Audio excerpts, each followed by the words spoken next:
Hello everyone, thanks for tuning in to today's video. We're going to have a look at the weather next week to 10 days in today's video. This is going to take us into around the 24th of November. So we've been monitoring over the past week or so the chance of some very cold weather starting this coming weekend and going through into next week, courtesy of a large blocking feature that, well, it is going to develop over the, over sort of Greenland and into the Arctic.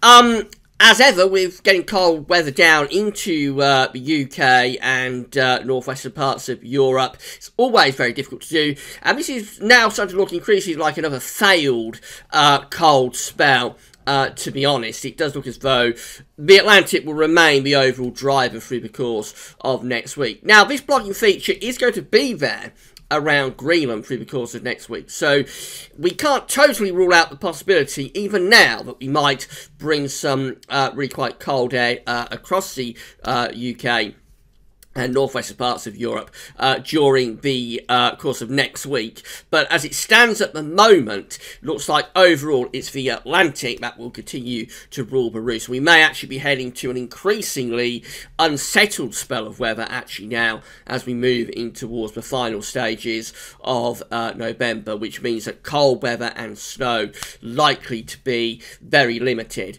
if the Atlantic does start to really rev up and the jet stream begins to power up. Now, to everything that's going on in a moment, just say that the Christmas shop is open. So if you've got any Christmas shop to do at Amazon between now and Christmas, all you have to do is click the green button that says Dad's Christmas Shop. It takes you to our Christmas Shop page, and then from there, the key to it all is to go through the Amazon banners or check out the Amazon search widget and search out whatever items you want to buy, and then you go through to Amazon to actually buy those items. So you get to Amazon, you do your shopping as normal, and because you've gone from Gaz Office to Amazon, we get a review of the things that you are buying, and a big thank you to everybody for doing that again. This Christmas and this season, we'll keep plugging away at the Christmas shop right way through until we run out of time. Get to Christmas. Right, we're going to start off with the Arctic and North Atlantic Oscillation observed and forecast chart. So the black line here tells where we've been with the Arctic Oscillation. The red lines at the end where the GFS ensembles forecasting the Arctic Oscillation to go. So we can see where we are right now is around neutral with the AO. And the forecast is very much to take things down into really negative territory with the Arctic Oscillation in the next week or so. So this tells us when the Arctic Oscillation goes negative, it tells you it's got high pressure blocking over the Arctic. So this tells us that that side of things is going to be in place. We are going to get the blocking over the Arctic, and it is probably going to extend down into Greenland as well. But as I always say, getting blocking is only one part of the story, because the other part is exactly where that blocking is sitting, how that blocking is interacting with everything else, like the jet stream, areas of low pressure, other areas of high pressure, other ridges through the mid-latitudes. How all of that interacts with one another determines exactly where the cold air goes. So it's only part of the story to get a negative AO, albeit quite an important one, but it's only part of the story. There are other very important factors at work. So we see that the Arctic Oscillation is going to go really very negative indeed. It's going down to around -4, -5 on the AO chart there through the course of next week, before a very gradual recovery starts to take place as we head towards the end of November, into start of November. But even then, generally, the AO is still being forecast by the end of the month to still be in really quite negative territory.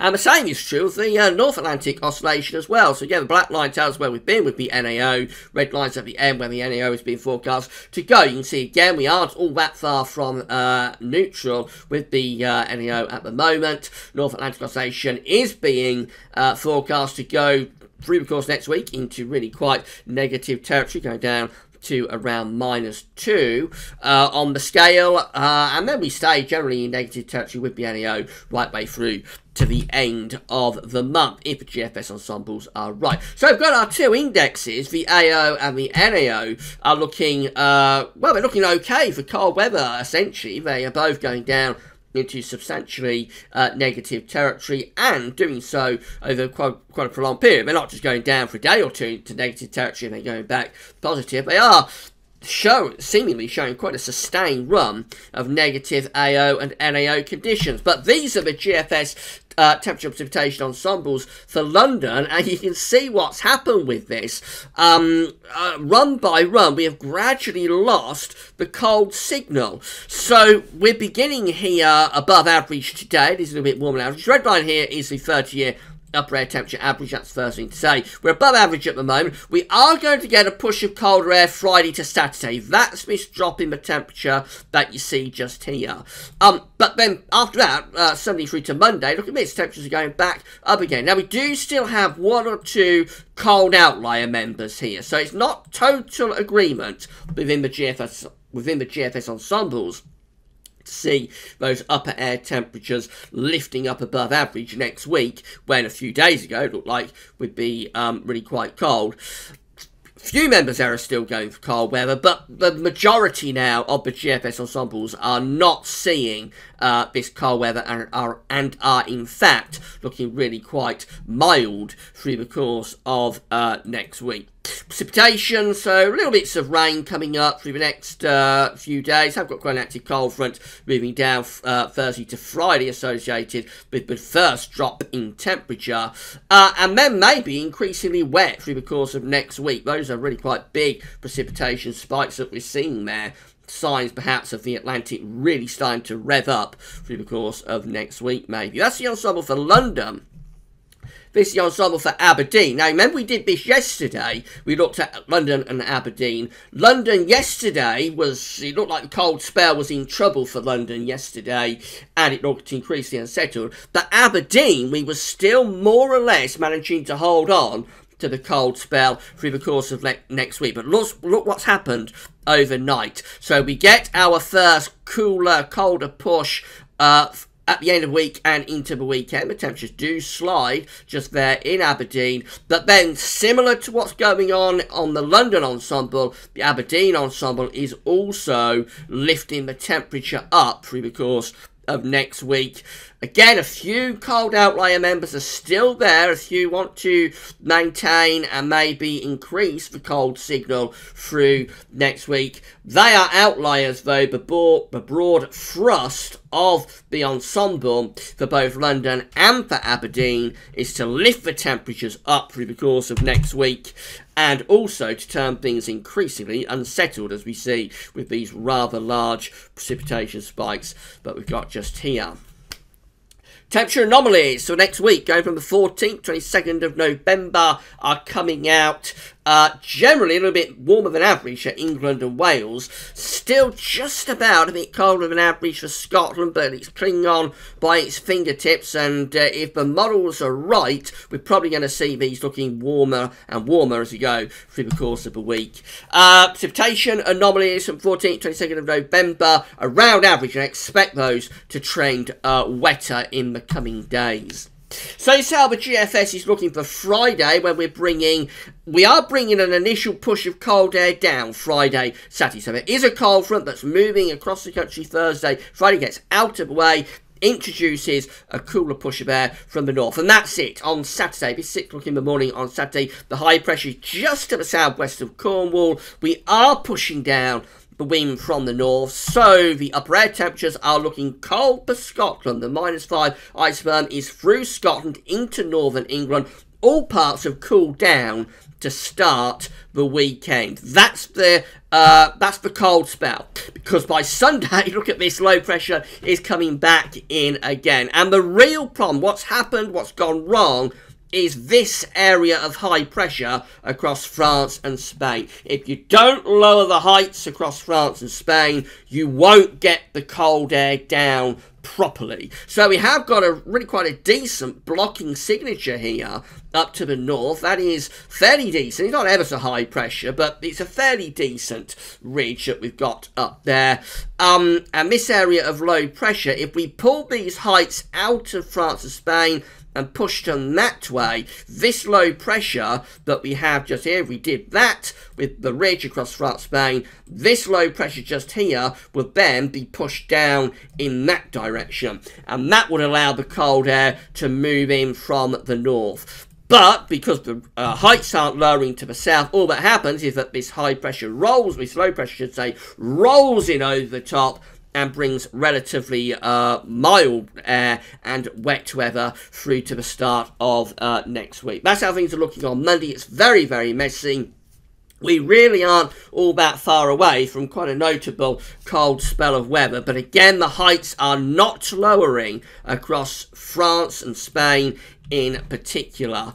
So we go through to the middle part of next week and look at this. Instead of getting northerly winds, and again we do have quite a nice ridge here close to Greenland, but instead of getting northerly winds, we've actually got low pressure developing out to our southwest, and that's beginning to pump up some very mild air from the south. So quite a lot of wet weather coming up with that.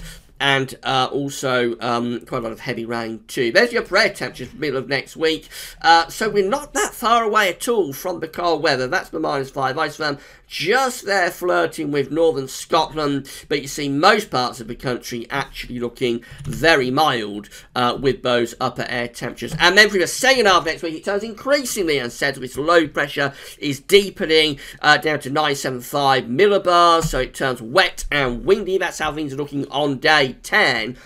Which is Friday 24th November, and that looks properly wet and windy then across all parts of the country. The winds are coming in from the Atlantic, so it remains relatively mild. That's how the upper air temperatures are looking. Nothing particularly notable in terms of cold conditions. ECMWF looks like this. So again, we do get that initial push of colder air from the north Friday to Saturday. Saturday will be a colder day, and Sunday actually we maintain this ridge across the country, so Sunday looks slightly better for being a colder day compared to the GFS. But by Monday, notice again the ridge is in there across France and also Spain. The heights aren't lowering to our south, which means this low pressure just rolling in over the top, and it's pushing up mild air with it. Could be a little bit colder though over weekend, maybe with some frost anyway, with the ECMWF compared to the GFS. Then through the course of next week, increasingly unsettled signal again. So by Wednesday next week, got low pressure centering itself right on top of the country. It looks really quite wet and windy indeed from the middle part of next week, and then this continues into the second half of next week. Eventually by day 10, which is Friday 24th of November, as far as we can go with the ECMWF, we are moving the low pressure into the North Sea and starting to pull down some colder air from the north. So, I mean, it's not much to write home about, to be honest. I suspect if we rolled on in a couple of days, we will find this low pressure just here around Newfoundland, moving across the North Atlantic, flattening off this ridge. And it's a little bit of a cold snap there, maybe for a day or two, Friday 24th, Saturday 25th of November, but it certainly isn't all that much to be getting excited about. By the way, Friday 24th of November, I'm going to do a live event with Quantum for the first time this year. I'll be talking a little bit more about that over the next few days. Finally, just having a look at CFSV2 for the next month. So these weren't updated last week. It's the first time you've seen these charts for quite a while. So 500 millibar heights broke down to week periods. First week period taken from the 14th 20th of November. We look like this for week 1, the next few days essentially. So doing something like that with the flow and with the jet stream. Starting off reasonably settled, and we know probably turning increasingly unsettled next week.